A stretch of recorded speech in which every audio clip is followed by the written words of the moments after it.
New moons tend to bring a refreshing energy, and during this lunar phase, the moon has no light of its own. But this gives it a chance to reset and clear away old, outdated conversations it has gathered as it whipped around the zodiac during the last 29 and a half days. Since the moon has gotten itself into some pretty intense situations recently with 2 eclipses, one solar and one lunar, this upcoming lunation will be a breath of fresh air. The moon will be turning over a new leaf in the mutable air sign of Gemini, bringing a far more light-hearted, playful energy to the sky that's all about where you're feeling called to direct your mental energy. As a final new moon of the spring season, the spiritual meaning behind this May new moon in Gemini is all about getting curious and asking questions, even if the answers aren't immediately available.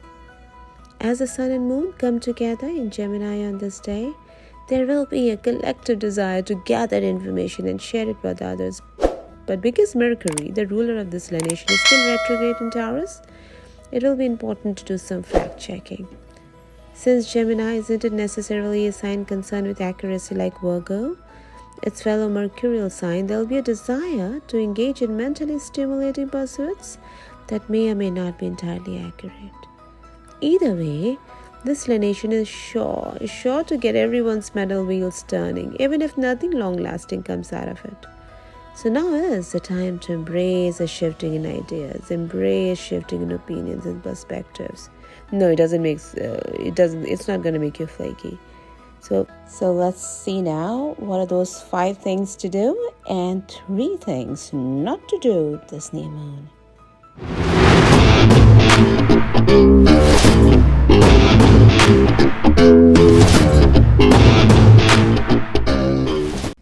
Do speak your truth. This lunation is all about communication and self-expression as the new moon stations in chatty Gemini.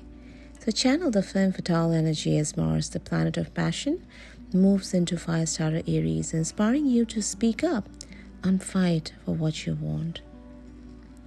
Don't overbook yourself. With the moon in multitasking master Gemini putting an emphasis on our social lives, it can be easy to miscalculate how much time you have to give to your commitments. So be realistic with your time and making plans and leave enough room for alone time. Do organize an outing with friends. Taurus season offered a nice time for solitude, but as the social butterfly of the zodiac, Geminis put a ton of effort into sustaining a buzzing social life. So take a few notes from the air sign and make plans with a group of friends. Don't get caught up in gossip.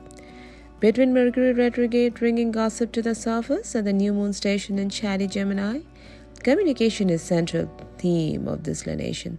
So with Mercury influencing the cosmos, it's best to avoid feeding into the drama. Do double check your calendar. It may be a new moon in socialite Gemini, but Mercury retrograde is still in effect, which makes communication and logistics fuzzy.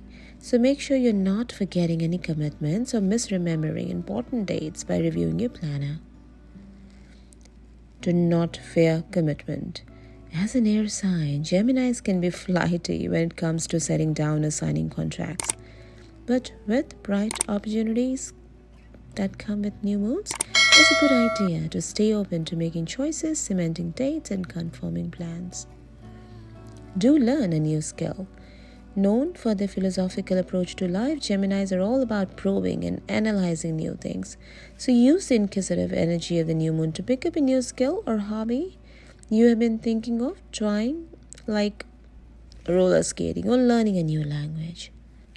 Do meditate. Before you can welcome new things into your life, you have to create space by ridding yourself of feelings and emotions that no longer serve you. So make sure to meditate, to receive from the message, and to release everything dark and twisty so that you can welcome in all that is bright and shiny during this new moon.